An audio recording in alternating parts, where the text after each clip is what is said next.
Hello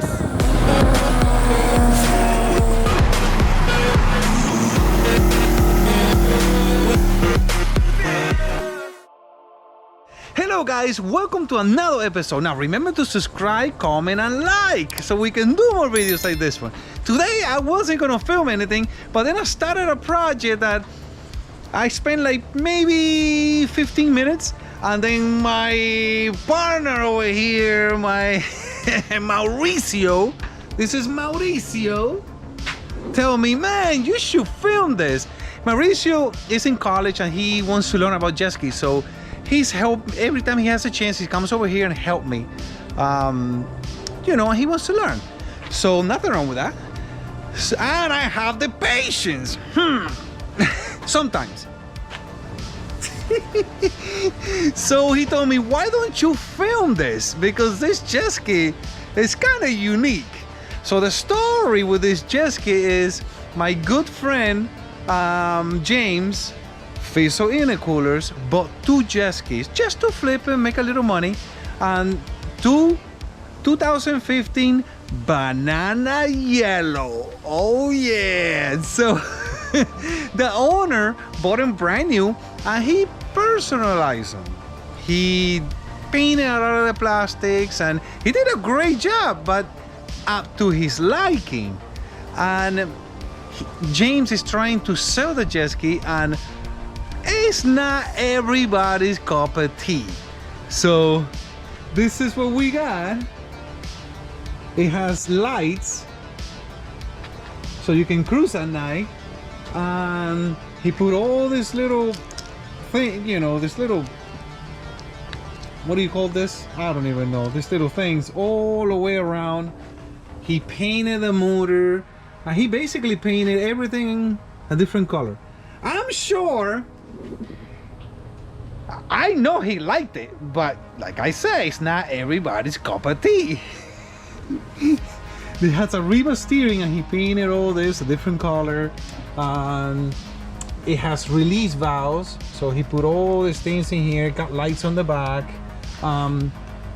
The mats were, I believe, green and orange.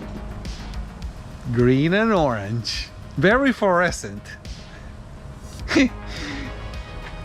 If you went out with this jet ski, people will really look at you. So anyway, it has open loop. I mean, it was really fast. It has, you know, the big charger. So we can't take the charger out because this is another mistake that people make. Sometimes they're lazy, and I see a lot of shops do this. A supercharger, the jet ski supercharger, has 3 bolts. Got one on the bottom, one on the side, and one on the top. Well, the top one is reverse, and it's really a pain to put it in and to take it out.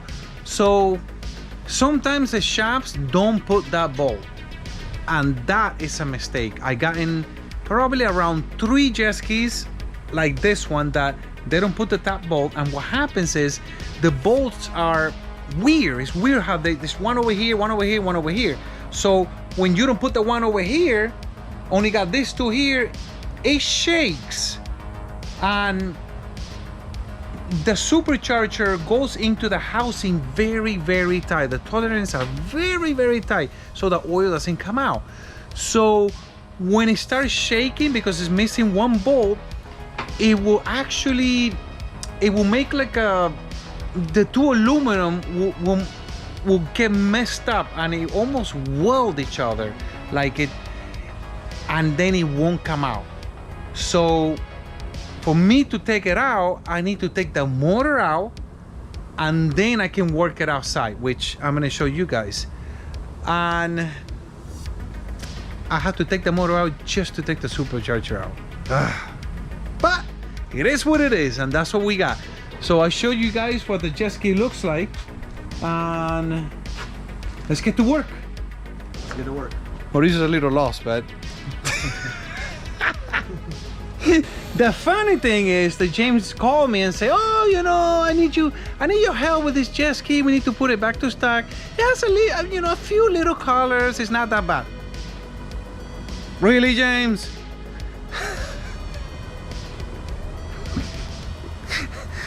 It's bad. I don't know if I show you inside.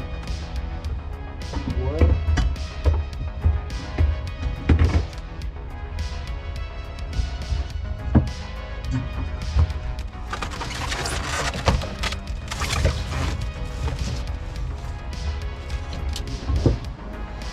Like I say, it's very colorful.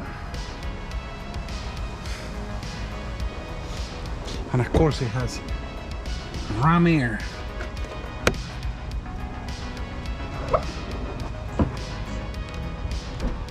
Which we have to replace. We have to replace this.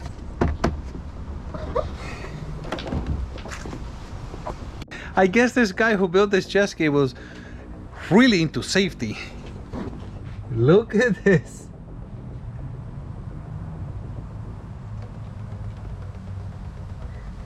Isn't that interesting?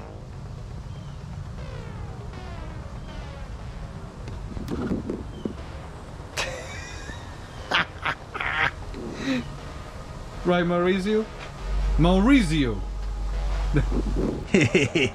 Here we go again! Guys, look at this. So, this is the intake bolts. They don't have this washer. They don't need to have a washer because the intake is plastic and it has an insert in between here and the head and stainless steel insert. So no matter how much you tighten this, you're not gonna mess up the plastic. Well, over here, Mr.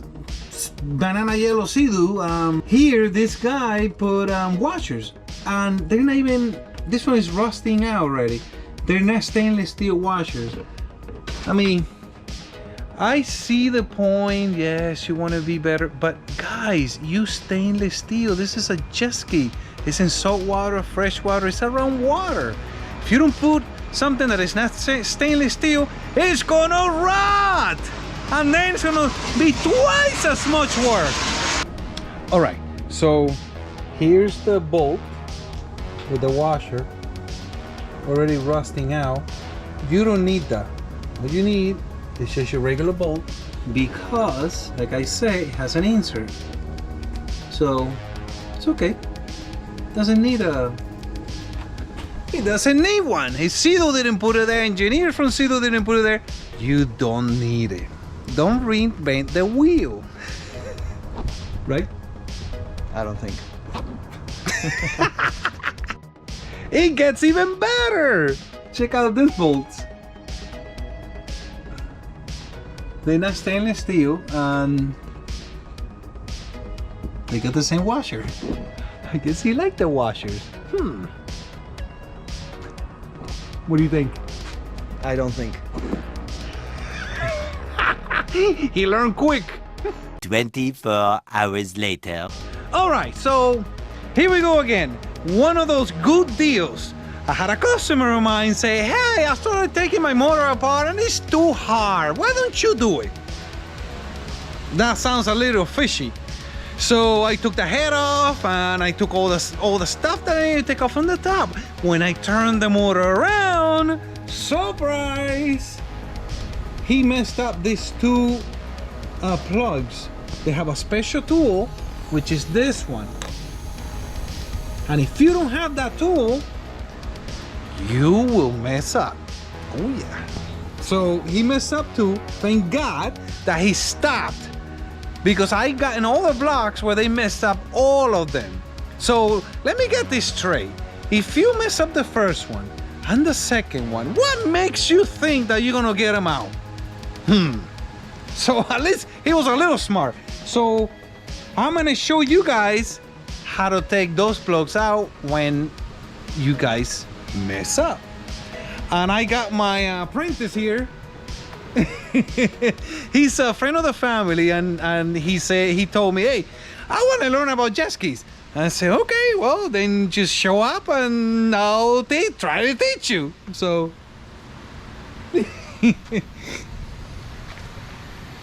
so what you do with this is you need one of these things. I don't know, what is this called, a chisel? That it needs to have a point, and then you need a nice big hammer. and you kind of go sideways, you know, it spins this way. So you just kind of go in there.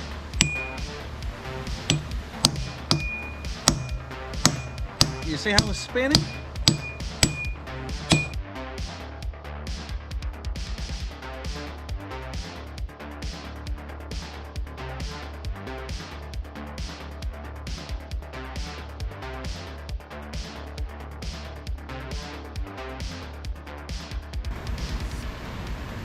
So that's how you do it. You take it out like that. Now, I did take out some of those plugs from another block, and that block was hard. So I saved them for you guys so you can see and find a good one. See, this one, I started in one and then it started slipping, so I made another one, and it finally came loose. So if you find yourself making this deeper and deeper, just stop and just make a new one, and you can just go all the way around. So that is how you get the plugs out. And then with the right tool, they just come out.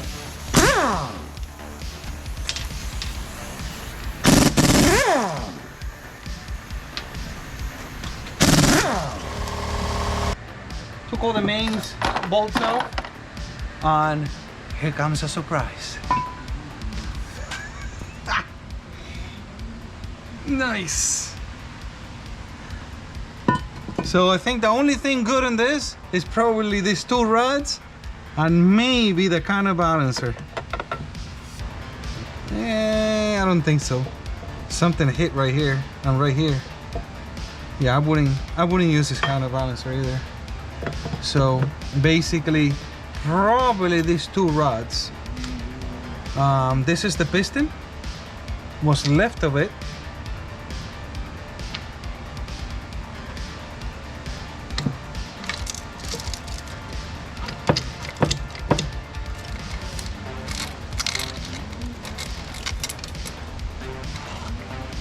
Obviously the crank, it looks like it's fine, but it's not. I mean, once this damage happened, the crank is bent. So, all right. So you guys know that I don't like cheap aftermarket stuff. If you're gonna buy something aftermarket, buy something good from a good brand. The reason why this motor got messed up is because of the pistons.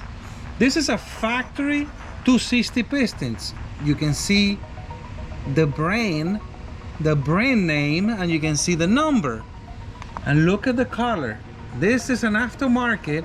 I don't even know. This is so cheap that it doesn't have a brand. It doesn't have a number. It doesn't have anything. But it looks just like the factory one. So it's like a stock replacing one, but it's way too cheap. So one of them completely disintegrated. And even this, guys, I had a hard time taking the spin off because it already started bending in here. So the other one just completely just broke off. So here we go again. You get what you pay for. So always remember that. Fearless.